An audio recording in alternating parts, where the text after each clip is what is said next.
Hello and Merry Christmas! As you can tell from the rather naff Christmas jumper that I'm wearing, and the fact that I'm doing this video in front of the Christmas tree, which by the way, I did actually decorate this tree myself. The missus left it to me this year, and last year she actually made that mistake and came in and said to me, is there actually a tree underneath all that decoration? So I've gone a bit more minimal this year, but you know, I think it looks pretty good. I'm pretty proud of that. I am recording this a week before Christmas, so I'm feeling a bit festive, and I've got a cup of hot apple spiced chamomile tea on the go as well, which is very nice. Merry Crimbo. So what we're going to do for this video is something that I actually promised quite a while ago now. Cast your mind back to, if you watch the channel for a while, I think it was about September this year, when I was approaching 5,000 subscribers. I invited you to leave me some questions that I said I would answer in a future video. Now, I didn't expect that it was going to take me like 4 months, but now that we've actually reached about 6,000 subs, I think, on the last count, I thought it would make a rather nice Christmas special. So I've got most of the comments that I got on YouTube and Twitter and Facebook. I've put a lot of them together into a document. I'm going to go through and literally, I haven't really read them beforehand. I'm going to go through and answer as many as I can before the time on my camera runs out. So apologies if I didn't get to your question. I think I got most of them together, but there might be the odd one that I missed here or there. But I'm sure we'll do another video like this at some point in the future. Hopefully not, you know, in 6 months or something. Right, so we'll get straight into it. Hello to DavilJoe193. He said, hey Dan, what are your thoughts on Linux, both as a kernel that powers devices and websites, and an operating system? Well, I'll be honest, I'm not a massive Linux user.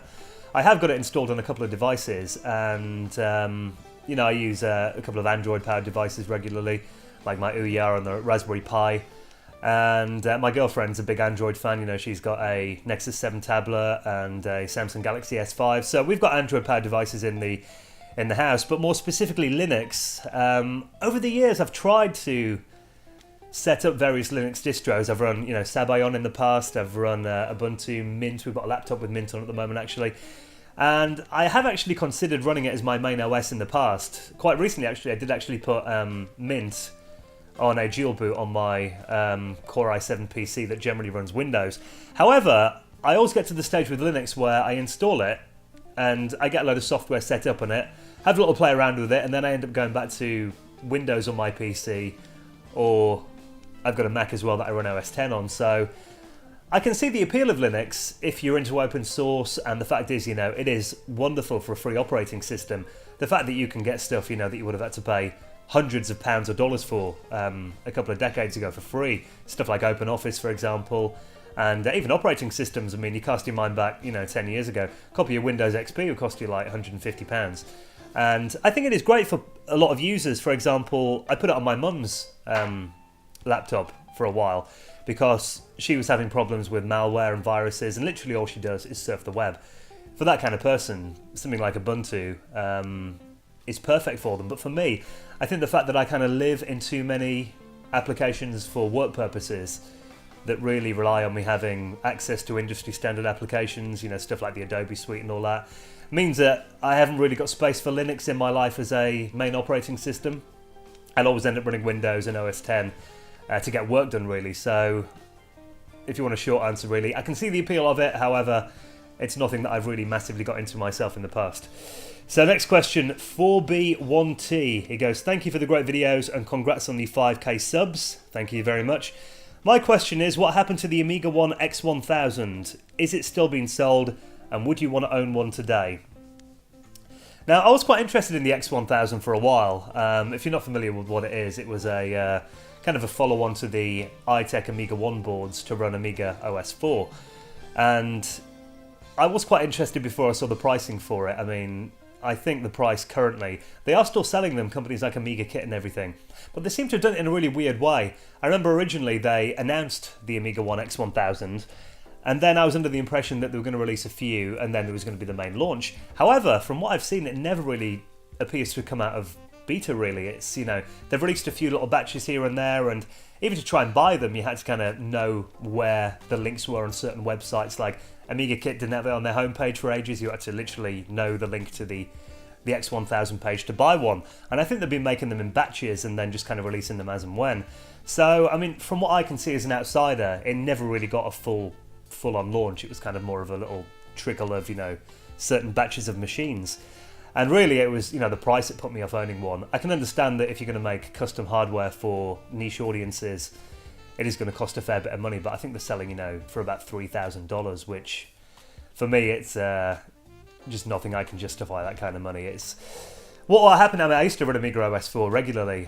If you watch any of my recent videos, you may see that I don't really cover it much anymore. That's because my AmigaOne XE machine that I used to run OS 4 on got really flaky, and it got to the stage where I was spending more time and effort on trying to maintain the machine and get it working more than 5 minutes than I was in actually using it and enjoying using the machine. So in the end, what I did is transferred all my data onto my little G4 Mac Mini and swapped everything over to MorphOS really. And in the last few months, I've actually transferred my MorphOS setup onto a G5 machine, which I will do a little video on actually at some point soon. And really, I haven't properly used OS 4 for about 18 months now. I've still got my A1 XE. It's not really in a setup condition at the moment. Last time I turned it on, I think it was about last November it probably was, when Odyssey got released for OS 4. I thought I'd give it a try, but yeah, I know there is some follow-up boards coming out to the X1000. They're going to be bringing out, I think it's the Sirius and the X5000, I think they're called. I haven't seen any pricing on those yet, although I was chatting to the guys at Amiga Kit, and they assure me that the prices should be a little bit more competitive than the X1000 was. However, you may have heard that they're going to be releasing Amiga OS 4 Final Edition, it's called, and you can now actually emulate PowerPC in UAE, the Amiga emulator. So we'll probably give Final Edition a buy. I think it's going to be sold for something like £30. So it'll be interesting to see kind of where the classic edition of OS 4 has gone. But insofar as, would I buy an X1000? Unfortunately not. I just couldn't justify the cost for, for that kind of machine, really, unfortunately. Right, next question. It's Commodore Fan 64. He goes, would love to hear your thoughts on how you feel the direction of Linux and Android are going. And like somebody else has said, will you do an overview of GEOS on the Commodore 64? Well, I kind of touched on Linux a moment ago, and to be honest, I think Linux will always have an audience insofar as, web servers, obviously it's the de facto standard for that. And also kind of niche computer users, but I never really see Linux taking over the desktop. I think, we often read that next year is going to be the year of the Linux desktop. I can never really see it replacing Windows and OS X anytime in the future, at least anyway. Android is a different story. When that first came out, it had a bit of a race to catch up to Apple, up to iOS, and then in most markets in the world, it's absolutely stomped on it, just in terms of sheer devices that you can get. And I must admit, I am more of an Apple user, as you'll be able to tell from the fact that I'm doing this on an iPad and I've got my iPhone 6 here. However, as I mentioned before, I've got several Android devices in the house. I love the way that Android is so portable and flexible as well. You can run it on everything from, a mobile phone to a games console to a media center. So, I've got a big interest in Android, and I think it's a great platform. Theodore's been in touch. He goes, are you strictly a retro gamer, or do you have any interest in current gen platforms? If so, which do you use? I am a current gen gamer as well. I'll quickly show you the collection of machines I've got set up behind me here in my living room. We've got the PlayStation 4 that I bought about a year ago, actually, just after release. I've also got the Xbox One with Kinect that I only bought in the last month or so, actually. My brother actually got one a while back, and I had a little play on his. And as you'll know from watching my video, I'm a bit of a gadget fan anyway. I like new tech toys to play with. So I was quite intrigued by the kind of TV connectivity and the changes they've done to Kinect. Generally, we use Kinect for Skyping, me and my brother, while we're playing games, which is kind of cool. I've got a few other friends that are on the Xbox One bandwagon as well, so I'm actually quite liking the machine at the moment. And I've got a Wii U that I use for Nintendo exclusives as well. I'm a big Mario Kart fan, play that quite a lot on there, and some of the more quirky Nintendo titles. So yeah, in regards to current gen gaming, I'm not much of a PC gamer, admittedly. Bit of Minecraft here and there, and Team Fortress, that's about it really though.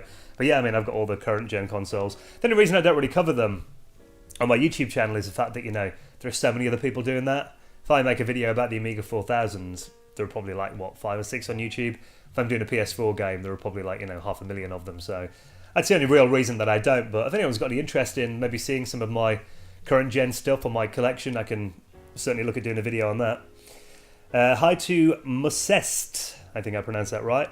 He goes, did you play Frontier Elite 2 back in the day? If so, are you looking forward to the Star Citizen or Elite Dangerous? Stephen from New Zealand. Well, I wasn't a huge Elite or Frontier gamer back in the day. I did have a copy, I think it was on CU Amiga, they released the intro to Frontier Elite 2.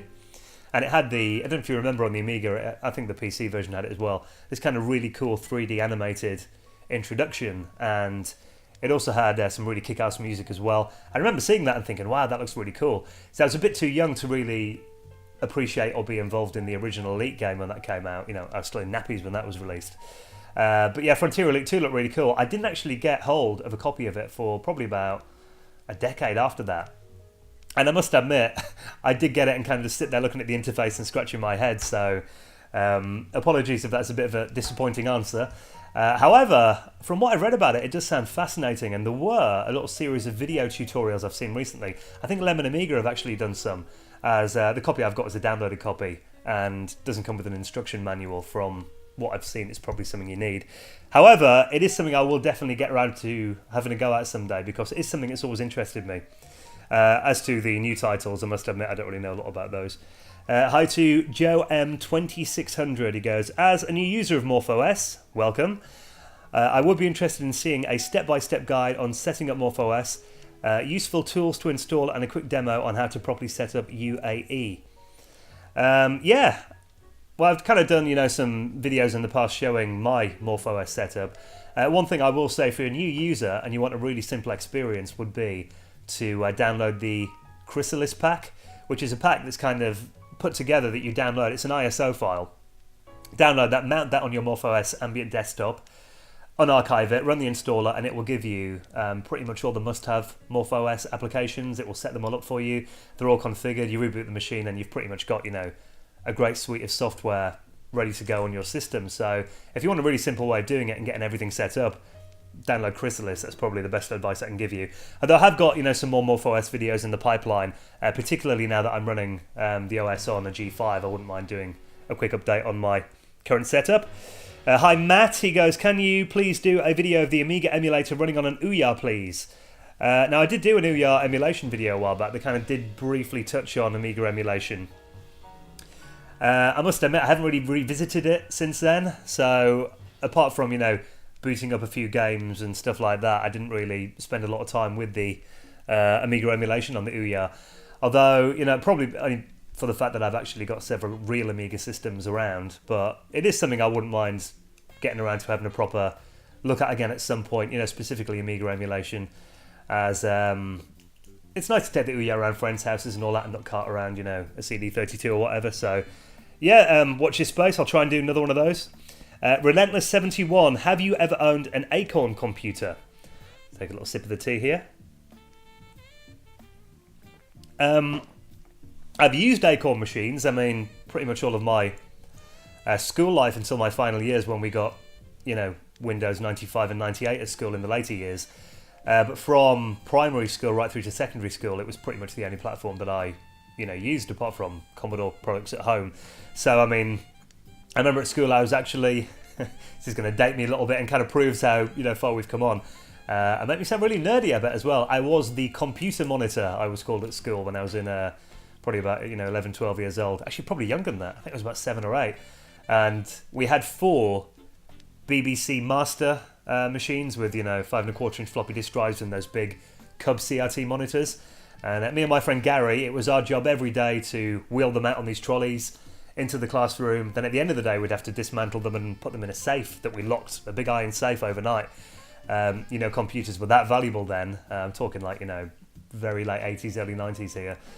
And, you know, they had to lock them away in a safe just because they didn't want them to get pinched. And we had 4 in the entire school, I think. And maybe a couple of the older ones, the BBC Micros as well. And then when I went to secondary school, it was Acorn Archimedes machines, the A3000s and I think the 3010s, the smaller ones with the green top. So I've never actually owned, no, I tell a lie, I did actually own an Acorn Electron, and I've still got one of those at my parents' house in the attic. I only got that like late 90s, I think I got it from a car boot sale or something. So apart from that though, apart from the Electron, I've never actually owned one at home, but I'm very familiar with Acorn machines and RISC-OS as well. And hi to Emma the Pony, congratulations on 5k subs, thank you. What's your favourite non-Amiga video game of all time? Oh, this is a difficult one. Non-Amiga game. Well, there are so many to pick from, just narrowing it down to one's a bit impossible. If we're talking on the arcades back in the day, Mortal Kombat, I used to absolutely love Mortal Kombat. Some of the older games as well, we used to go to the seaside, in particular Scarborough and Whitby and Redcar up in the northeast when I lived up there when I was a kid. And they'd often have like a lot of old 80s arcade games that have probably been there for ages. So I used to love Gallagher. I played that a hell of a lot. Pac-Land, I used to really enjoy that game as well. Ridge Racer, I used to play that in the bowling alley all the time. Great game. Outrun, the original Outrun and Outrun 2 as well. Huge fans of those games too. If you're talking current gen games or stuff from the last few years, Call of Duty 4. I know there will be some people that are grown at any mention of Call of Duty, but I think number 4 in particular, that was probably my favourite game on the last gen. You know, the PS3 and the 360, definitely one of my favourite FPS games anyway. Beyond Two Souls and Heavy Rain, the Quantum Dreams games, which I know get a lot of flack as well. People saying they're not really games, you know, they're more of a, you know, watching a movie really. But, you know, actually I like games with a really good storyline, they're good. Good to just get involved with as well, and it means a girlfriend can sit down next to me and she kind of gets into the stories as well, so she does like that quite a lot. The Last of Us, of course, anyone that owned a PS3 has been enjoying that game over the last couple of years. I haven't got the PS4 remake though. Mario Kart on the Wii U I've been playing quite a lot recently. I mean, it's a difficult question to answer. I mean, you know, I'd give you a different answer every day of the week depending on when you asked really. Hi to Starfab77, he goes, "Hey Dan, thank you for your videos." You're welcome. Can you do a video with new Amiga or Commodore 64 games working on real hardware? For instance, Solus, C64 or Solid Gold on the Amiga? Yeah, it's a really good idea actually. And have been some titles I've had my eye on recently. Some Dreamcast games as well that I wouldn't mind covering. And also there have been these kind of remakes of old Amiga games that have come out on the CD32, which I am going to do a video on very soon as well. So yeah, it's a great idea. Definitely something I'd be interested in covering that. Hi to Flitter, I believe I pronounced it right, Flitter. Have you ever been to America? If so, which state and what were your impressions? Yeah, lots of times actually. Been to Miami, we kind of did a tour of Miami, well, probably about 10 years ago now. Yeah, we did Orlando, Fort Lauderdale went there, Clearwater. So we did that, yeah, back about 10 years ago. More recently, I actually lived in Hollywood for about 3 or 4 months actually, in the summer of, I think it was 2009 or 2010. So yeah, I was living in West Hollywood for a bit. That was great. I love America. Yeah, impressions have always been good. You know, the people out there are fantastic. I love the culture in America as well. I love the size of things out there as well. You know, the fact that you can, you know, you've got all these massive freeways and everything in America is like amplified by 10 times compared to Britain. So yeah, you know, massive fan of America. I think actually me and my girlfriend might take a trip to New York next year. That'll be next on our list, I think. Retro Hoodie, do you own an Amiga 4000? If no, would you like to own one? Now, I know you left this comment like 4 months ago. You may have seen my more recent video that I did in the last month. In answer to that, yes, I always wanted to own an Amiga 4000, and I do actually finally own one as well. So have a look in the channel history if you want to see that. And I've got to say, you know, it is probably the best Amiga machine I've ever used. Really enjoying my Amiga 4000. Paul is the best 3UK. Hello, Paul. I guess my only one would be, are you going to the Retro Revival event in Wolverhampton that's only about 3 weeks away to this video? As you'll see from the video that I know you left a comment on, Paul, yes, I did make it there, and unfortunately we missed each other. Maybe next year, I'll see you there, hopefully. Hi to Matt, he goes, I need to get an Amiga emulator running on the Ouya, because the missus won't let me purchase an Amiga. Oh, that old story. Please help, I so miss the days of F-18 Interceptor, Sensible Soccer, Ski or Die, Cannon Fodder and Carrier Command. Yeah, it seems like there is a bit of a demand for this. I mean, in the meantime, I can probably link you up to a guide on setting up Amiga emulation on the Ouya, the one that I followed in the original emulation video that I did. I'll pop that in the video description, but yeah, as I mentioned before, you know, it definitely is something that I'll have to revisit at some point by the looks of it. Eddie Heitman is next. He goes, hey, I just want to ask, what are the legal reproductions, I think he means repercussions, of using an emulator for playing Amiga or any other old console games? I.e., do you need to own the original copy of the game? Does it need to work for that? Is it the same for every type of manufacturer or console? Well, technically, no. I mean, if you want to download pretty much any title for any emulator, you don't need physically to own the original title. I think, if you to follow it by the letter of the law, then you probably would need a license to own the game. Although I think, some people say if you've owned the game before and you've sold it on, then you've still got the right to play it. I think legally you probably haven't. When you've got rid of that game or sold it on, you've kind of sold your right to use the game. Whether or not it's ethical to do it, though, I mean, personally, I've got no issues in downloading old games that are not sold anymore. And I think, if you speak to most of the original copyright holders who, sold these games originally, they haven't earned any money off these titles for 15, 20, 30 years. So that's why there are so many abandonware websites on the internet. The fact is that, by hosting these games online, you are preserving them for all eternity. And it is something I kind of hope continues, particularly as digital distribution goes forward. When servers get shut down for the PS4 and the Xbox One in 10, 20 years, you're going to lose an entire generation of games if it's not for people hacking and pirating them and hosting them on third-party servers. So we often get this discussion in the Amiga community as well, people saying, is it right that we point to Amiga Kickstart ROMs for people to use emulators? But, for me, it's, if this software is you're talking 20 years old and no one's making any money off it anymore, what's the issue if someone wants to download it to kind of relive something they bought at one point in the past? So for me, I've got absolutely no problem in downloading old ROMs or games, and it might be a different stance legally, so don't quote me on that, but as I said, I've got no problem doing it, and technically you don't need the original games if that's what you're asking. Hi to Getter7. He goes, congrats, what are your most anticipated consumer and or game or music related technologies on the horizon? And also, what sort of things do you reckon would have played out differently had the fortune smiled upon the entire lot of them in terms of Amiga, Commodore and so forth? For example, if it was an alternate universe. Well, we'll deal with those two separate questions. Stuff I'm looking forward to at the moment. I mean, it's a bit of a difficult time really, because coming into a new year, I've just got myself a new phone, got the iPhone 6. All the current gen consoles are now sitting on my shelf over there. I'm quite looking forward to the Apple Watch, actually. I know it's a bit gimmicky and some people might roll their eyes a bit at that, but I think the technology in it's quite interesting, and I am, quite a gadget fan, so the Apple Watch is probably something that I'll buy in the new year and have a bit of fun with that. It looks kind of neat. Whether or not I'll actually stick with it and wear it regularly, I don't know.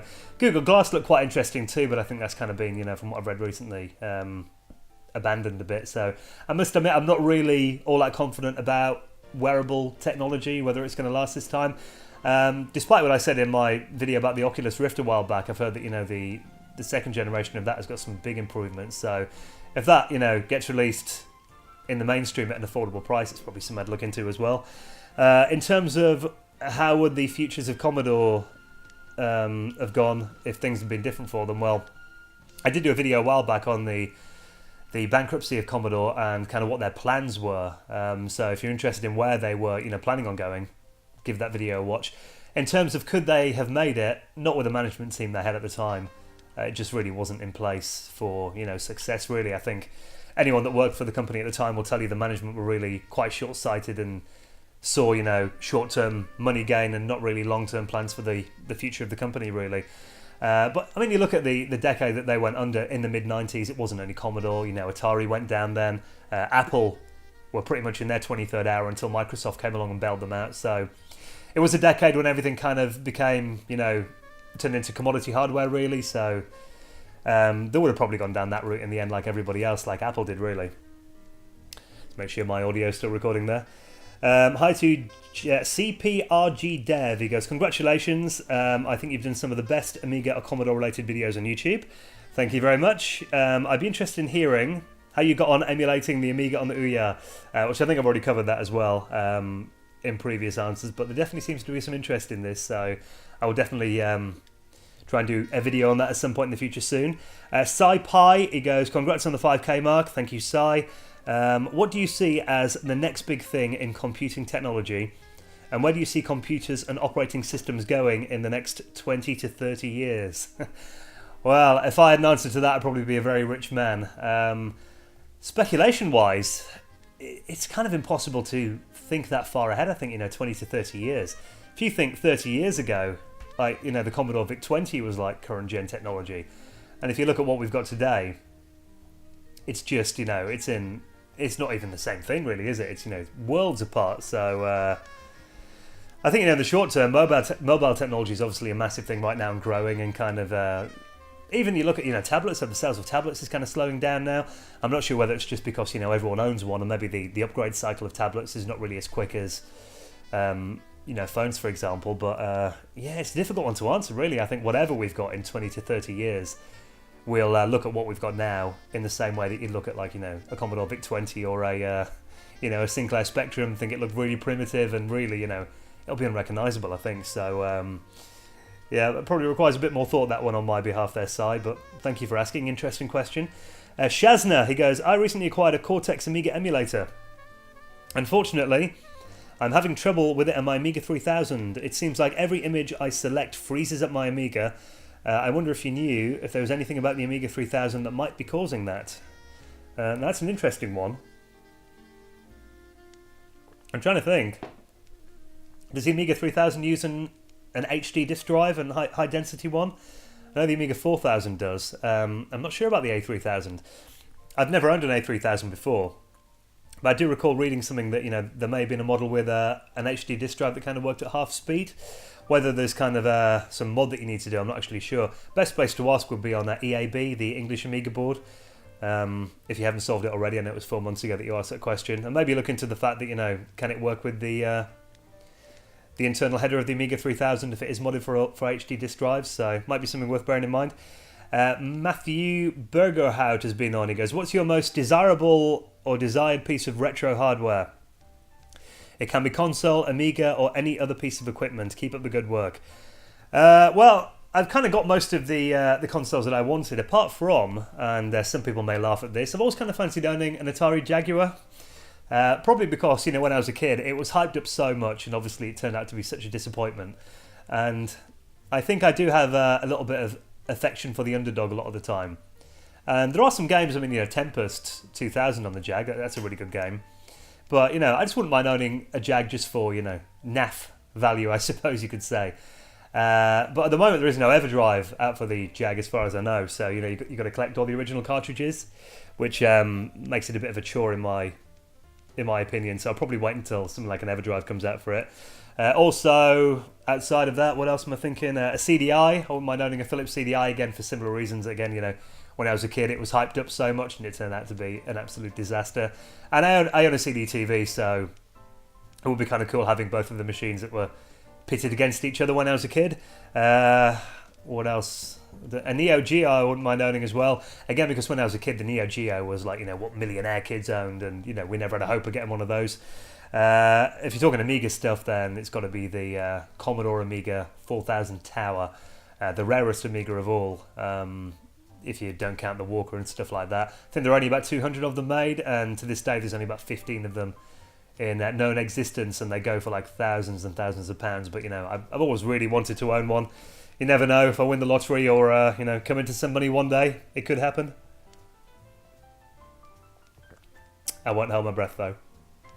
Right, my next one is from Raspcast. Hello, he goes, my question is, what retro event would you say is a must-attend in the UK? Well, I only went to my first ever one in the summer this year, and that was Replay in Wolverhampton.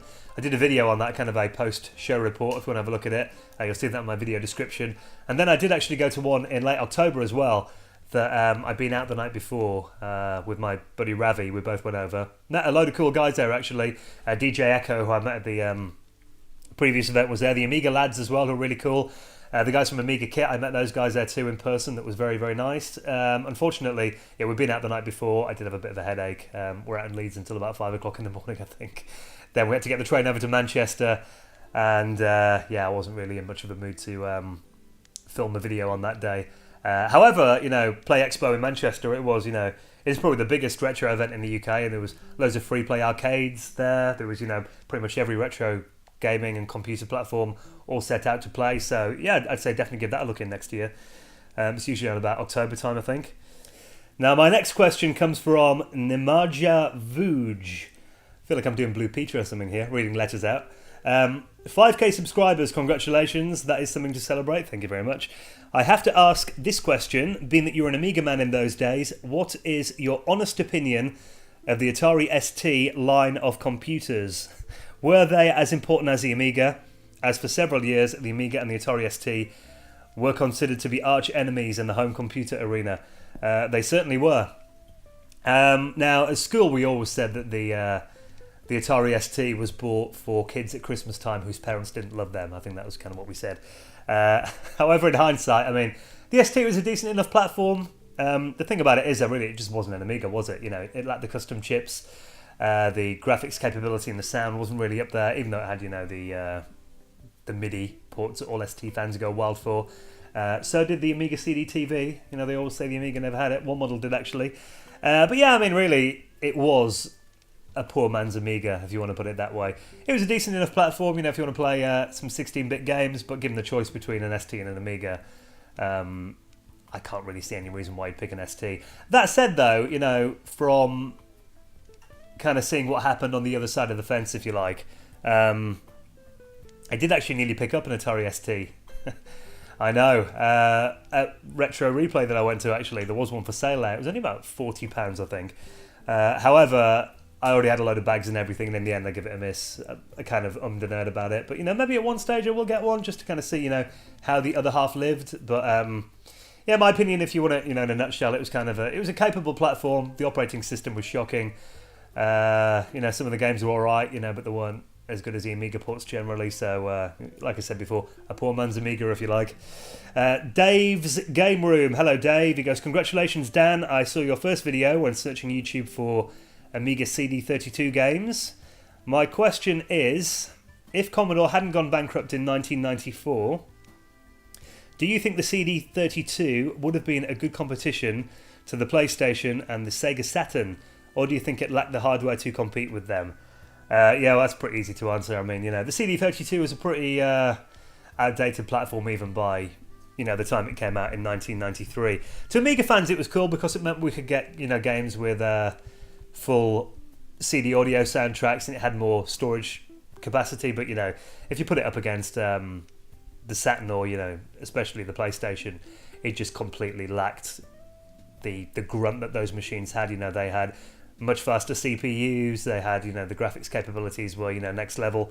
The CD32, even though it was considered part of the same generation, it was based on, you know, the Amiga technology from the A1200 that was really firmly in the, you know, the SNES and the Sega Mega Drive kind of generation, really. So, yeah, I mean, if you want a short answer, it didn't really have any hope of competing with the PlayStation or the Saturn. Hi to Load, quotes. He goes, congrats, mate. I will be interested in hearing your thoughts on the Sinclair ZX Spectrum, if you had one growing up, or even now. Any memories you have? And a review of the hardware and software would be cool. Now, it's kind of a funny story, actually, my history with the Sinclair Spectrum. I did own a Spectrum for about 3 minutes. I think it was about 1991, 92. My mum had a friend at work whose son had gone away to university, and he had an old Sinclair Spectrum in his bedroom that he didn't want anymore. So she, you know, get a namas sitting down here, move around a little bit. She said to my mum, you know, I know that your kid's really into computers. Would you like this machine? You know, we've got no use for it anymore. My mum brought it home, and I tried to set it up in my bedroom. Now, bear in mind, I was quite a young kid, you know, I was only about like 9, 10 or something here. And I had a Canon bubblejet printer that I was feeling a bit lazy one day. And I put the Spectrum, it was one of the, I think it was a +2 with a built-in cassette deck. Set that up on my table. And the power supply, I remember, didn't have a plug on it. So I was looking around the room for something, you know, I didn't have a spare plug. As in those days, it was kind of just before they made it a legal requirement that all electronics hardware had to be sold with a power plug connected to it. So I couldn't find a spare plug, and then I saw the power pack for my Canon BJ10 printer, I think it was called, and actually it was pin compatible with the Sinclair Spectrum. Now, being a young kid and not really understanding about voltages and amps and all that, I thought, you know, it looks the same, I'll plug this in. Turned it on, the machine went bang like that. Give it to my dad to have a look at. You know, 'cause he's an electronics engineer. After a bit of shaking his head and frowning, it turns out it was a bit more serious than a fuse blowing. I pretty much fried the entire motherboard inside, so yeah, we threw it out after that. So that was pretty much my history with the Sinclair Spectrum. I owned one for about 3 minutes, so maybe not the story you were hoping for, but yeah, there you go. Hi to Moddy Capblocks. I'm really glad you are devoting a channel to mostly Amiga related topics. Glad you like it. Your videos are a joy to watch. Thank you very much. I have only one question regarding the Amiga. I fitted my Amiga 2000 Kickstart 1.3 with a 2360 Rev 9.2 card. When I select the 68030 from Startup, I get Guru Meditation when I load Workbench 1.3. I also tried a few games that were OCS and ECS compatible, and Guru Meditation would occur. Is this a result of software being incompatible with the 68030? Now, I must admit, I've never tried running an 030 on Kickstart 1.3, but I wouldn't be surprised if that's where your problem lie. I know the first Amiga that came out that had an 030 was the Amiga 3000, and that actually did come with Kickstart version 2.0. So if you're still running your A2000 on 1.3, what I'd probably say is upgrade your Kickstart ROM. Put 3.1 in there. You know, they're pretty much readily available from Amiga dealers. That's about the only thing I can really think of. You know, I wouldn't be surprised if 1.3 wasn't compatible with the 030. I'm sure someone will correct me if I'm wrong, but that's the first place. That's the first place that I'd look. Hi to Vincent Murphy. Can you try to play Minecraft on your MorphOS PC? Well, there isn't actually a port of Minecraft for MorphOS. However, I did watch a video quite recently of someone running Minecraft on a PowerPC Mac. I think it's by recompiling the Linux version of it. I think there is a Linux PPC version, and it's written in Java, isn't it? So someone did actually manage to get it running on OS 10 on PowerPC, so you know it would actually be possible on the hardware by the looks of it. I do play a bit of Minecraft, but generally it's on Windows or the PlayStation 4. Hi to Odliev Torvik. Thank you for the great videos, Dan. You are welcome. It would be interesting if you could comment on the relationship between the Amiga hardware and the software written for it. In particular, I'm thinking that the 1 megabyte platform was a de facto standard for commercial games, and the potential that was inherited in the AGA chipset, hard disk drives, accelerator cards became more common later on. They largely went untapped. There was a tension that lie between the software requesters who upgraded their hardware and what was commercially viable for the publishers. It would be great if you could tap into this. Well, yeah, I think, you know, you pretty much nailed it in that paragraph there. There were, you know, a lot of Amiga fans, particularly in the later years, that did upgrade their systems. And there were, you know, a few games, but you're talking after the commercial life of the Amiga was over, really. You look at stuff like, you know, Alien Breed, Killing Grounds and stuff like that, that, you know, some of those later FPS games, really, you needed no 60 card for. And when stuff like TFX was released, well, kind of released, it came out in a magazine cover CD, and we got ports of stuff like, you know, Myst and Quake. They, you know, a lot of them were PC ports, but you did need higher powered Amiga hardware to run them on. But as you said yourself, you know, in the commercial heyday of the Amiga, software developers were making stuff for the base platform of a 1 megabyte Kickstart 1.3 Amiga 500, which, you know, is a bit of a shame, because recently I've been playing a few Mac games on my Amiga 4000. I installed Shapeshifter, the Mac 68K emulator on there, and I've been playing versions of stuff like Prince of Persia, and it looks so much better with the higher spec hardware in mind than, you know, playing the stock Amiga version. So it shows the hardware was capable of it if you expanded it, but as you say, you know, commercially, you can understand why developers wanted the biggest audience possible, but it is a bit of a shame that, you know, nothing really pushed the Amiga past the, you know, the 1 megabyte Amiga 500. Finished off that cold tea now. Hello to AD Sneaker Freak. Hello, AD. Much deserved, Dan. You were the very first channel I subscribed to. That's cool, thank you. There you go. My question would be, will you be getting a Jibo robot when they come out?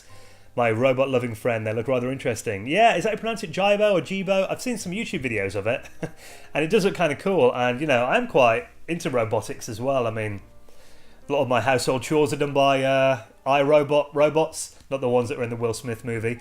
I've got, you know, 2 Roomba vacuum cleaners, one that, you know, they're on auto timers, one will come out and clean this area of the house, the other will do the bedrooms and stuff. They come on when I'm at work during the day. I've got a little scuba floor mop as well that's made by the same company. That does my floors, you know, a couple of times a week. See, I've got these kind of pine wood floors in my building, so, you know, before I'd have to vacuum clean the floors because it collects a lot of dust. I'd have to do it all the time, but, you know, having robots to do it is brilliant. And, you know, the Jibo looks great just from, you know, a fun perspective. Depends on pricing and, you know, availability over here, but yeah, robotics is definitely something I'm interested in. Even going back to when I was a kid, you know, we had a robot arm that we controlled at school on the Acorn Archimedes.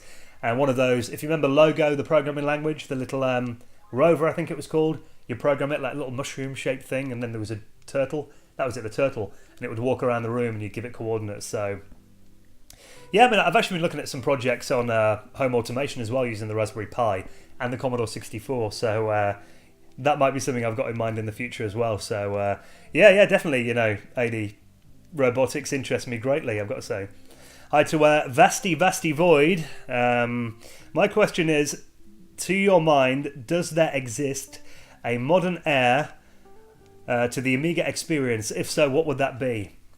Well, you know, there is obviously modern Amiga-style operating systems. You know, you've got MorphOS and Amos and AmigaOS 4, so they would technically be the heirs to the Amiga legacy, if you like.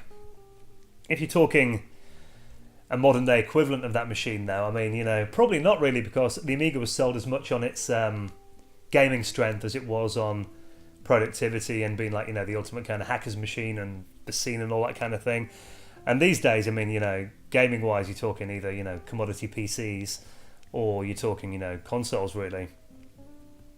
I probably get a bit of flack for saying this and probably flamed a bit, but probably the nearest kind of you know, packaged experience would be the Mac today, only because it is kind of the last of the kind of, you know, old school era of computers, insofar as you'd have a manufacturer that will make the computer and a custom operating system for it as well, you know, like Commodore used to and Atari and all that. So yeah, it's probably the nearest thing in terms of you know, a machine that's sold with kind of custom computers and hardware and the operating system, but, you know, it's not really all that similar, in all honesty. Alright, I had to do a quick edit there because my SD card filled up. I know this video is getting on for the hour-long mark now, so I've only got a few left. I'll try and get through these quickly. The next one is from a blind Gibson girl. She goes, "Hey Dan, hello, thank you for your comprehensive videos on the Amiga.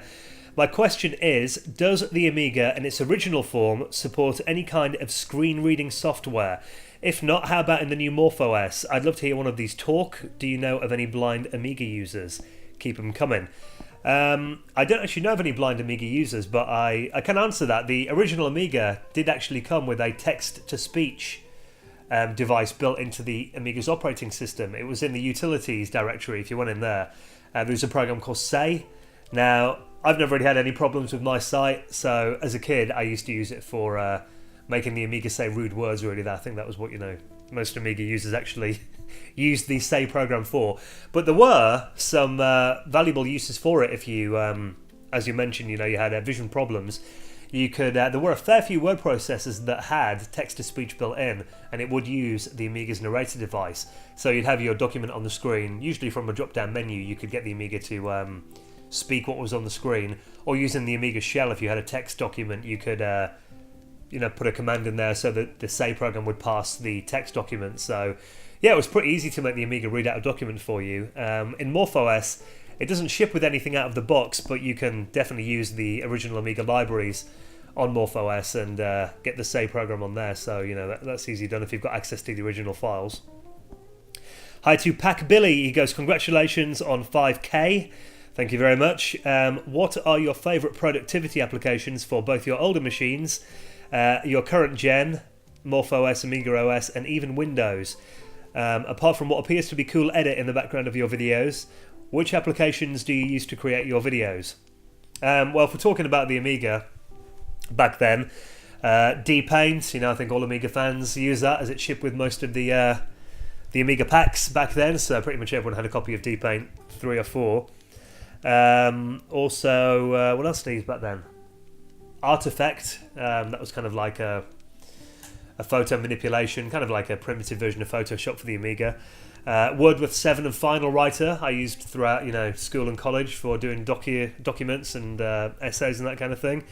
And desktop publishing, a bit of 3D rendering as well. I used Lightwave and Imagine, mainly the free copies that came with magazine cover CDs. If we're talking today, I mean, pretty much as you mentioned, I use Cool Edit or Adobe Audition as it's been known for the last decade or so. It's mainly the Adobe suite really that I use for work. Photoshop I use, a bit of InDesign here and there. Adobe Audition for audio editing, Pro Tools I use as well, Logic I use a bit of. And if we're talking doing my videos, what I use, it's a combination really, depending on which platform I've got near at the time. On my MacBook Pro here, I've got iMovie.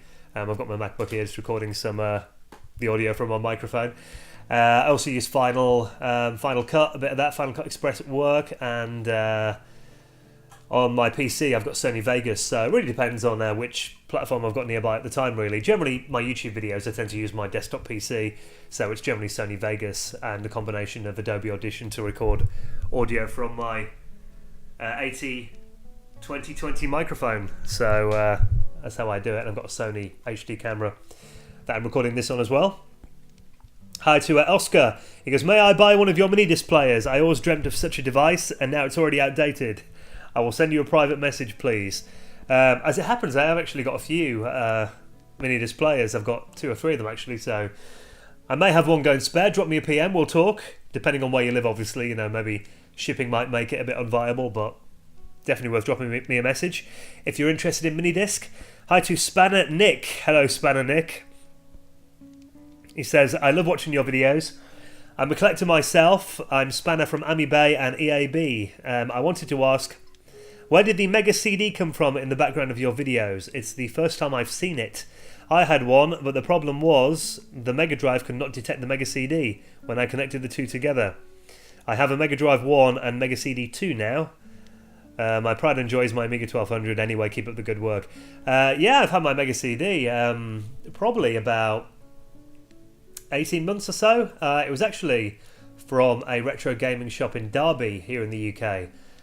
It's in a shopping mall here. I was literally doing a bit of work over there actually at this shopping mall. We had an event that I was hosting there, so I went along and whenever I'm over there doing a bit of shopping or anything, I generally have a quick look in, see if there's anything new in, and there was a Mega CD there. I think it was only about 60 quid and it looked in really good condition, and I had a Mega Drive anyway. It's always kind of something I fancied owning, so I kind of picked it up on a whim really. Mine works fine, I've had no problems with it. I must admit I haven't really got around to getting much software for it, but at some point I'll definitely do a video on it. I think it's a pretty cool device. Let's have a look here. CyberMax Power. Is there any Amiga hardware that you don't have but you want, and why? Oh god, yeah. Ideally I'd love a collection of all of the Amiga machines. If I had the money and the space. I've quite fancied an Amiga 2000, even though they're massive, hulking, ugly machines. But yeah, there is definitely a lot of Amiga hardware I would like, but I don't have. I'd love a 68060 card for my A4000. I'd love a 4000 Tower machine. I'd love an SX32 Pro for my CD32. Yeah, I could go on all day really, but yeah, definitely I've not got a complete collection as yet. Hi to Gareth McKee. Congrats on the 5k subs. Thank you, Gareth. Have you ever used Amos for the Amiga? And would you consider running some videos of you creating games? Now, I did actually get Amos. I had most of the versions of it, actually the original one. I think it was Amos the Creator. I got Easy Amos and Amos Pro, all of which came on the Amiga format cover CDs back in the early 90s. Now, I did follow a few of the tutorials that they printed, but I must admit I didn't get massively into it. I've not really been a big coder. I think, I did kind of do some basic games in Amos, like, a little Pac-Man game and a little shoot-'em-up game and some kind of crack throw style intros that I made back then, but you're going back, 1992, 3 here. It was quite a while ago, so unfortunately it's not something I use anymore, and pretty much all of my knowledge on Amos has completely gone in one ear and out the other ear over the years. But it was pretty cool for its time, and being a free product for me when I was a kid on Amiga magazine cover CDs, I did enjoy using it, and I followed a few of the tutorials. I do remember actually there was a disc that came with Amiga format that had kind of an intuition library for it, so you can make kind of proper Amiga OS kind of looking apps for it. So it was kind of cool, but it was kind of something I looked at for about a year or so, and then I kind of lost interest in it really. But I am aware of it, definitely. Steve M has got the next question. Hello, Steve. He goes, congrats on your 5,000. Thank you very much. My question is, what do you do for a living? Is it technology related? Well, yeah, kind of yes and no, really. I mean, pretty much most industries are tech related these days. It's a bit more online and web related, really, than, you know, computers as such. I mean, I'm a freelancer, so I do a fair bit of work. In media mainly. I mean, I'm a radio presenter. I have been for many years on various stations around the country. I'm also a social media manager for a media company. I do online content for various websites, you know, writing articles, video production, audio production. I also do a little bit of basic web design for companies as well. Not a great deal of that anymore, though. I do social media consultancy. Yeah, pretty much, you know, anything in the kind of online and social media sphere. I kind of dip my fingers in a few pies, really. So, yeah, I hope that kind of answers it. You know, I haven't got a job that's kind of directly related to computers, but definitely, in a way, technology related, as most things are these days. I've always been into media and tech, so kind of the two come together. Hi to that guy on the right. Have you considered doing Amiga game reviews? I have, actually, and there is something I've wanted to do for quite a while, and that is my top 10 Amiga games. Now, hopefully I've got a little bit of time off over Christmas, so maybe that's something I'll look at doing at some point soon. Retro demo scene, congrats on the major milestone, which is more than well deserved. Thank you very much. You can go back in time to 1991 and have the benefit of hindsight. Commodore is on the brink. Do you scrap silly money-wasting plans like the ECS, A500 Plus and the 600, and instead release AGA a little bit earlier and then AAA, followed by the AAA successor in 95, or would you go with something completely different, bearing in mind your choices would change the fate of computing forever? For example, the Amiga 1000 in 1985. Yeah, I mean, it's a difficult one. I mean, obviously, in the dream world, you know, if you're not going through the crap management that the company had at the time, from what I heard, the AA chipset, AGA, was actually started in 1988.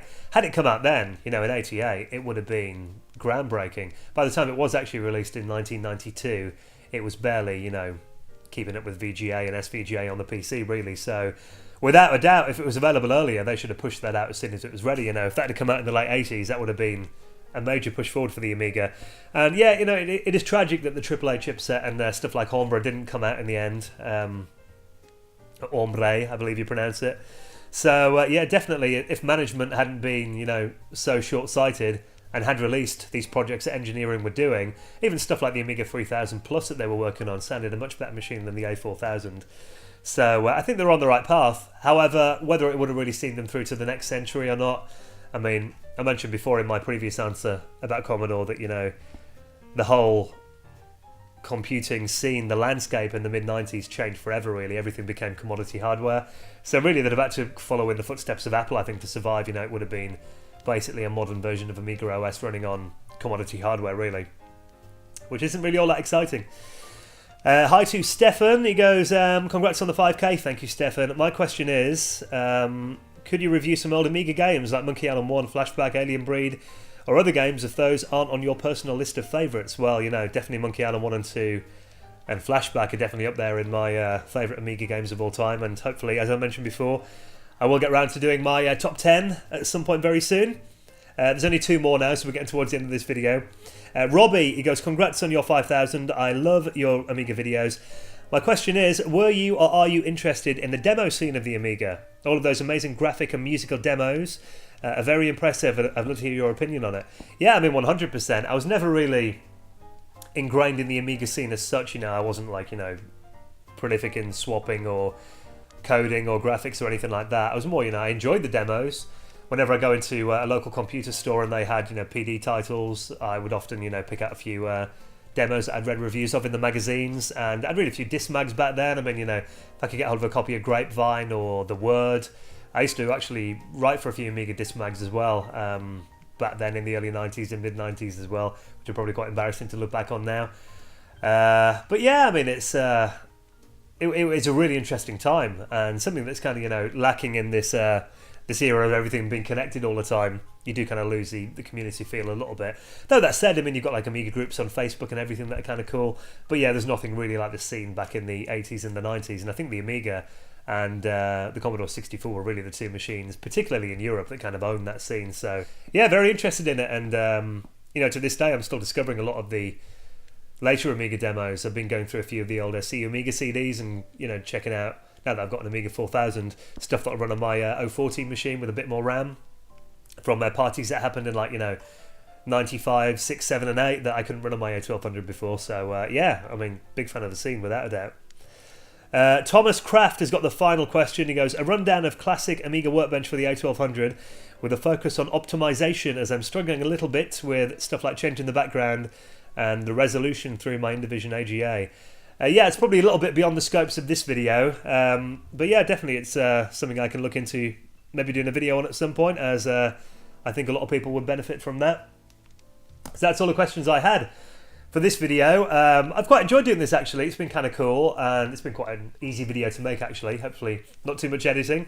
So there will be another video like this at some point. If you've got any questions you would like me to answer, leave them in the video description. You can get me on Twitter at danwood_UK.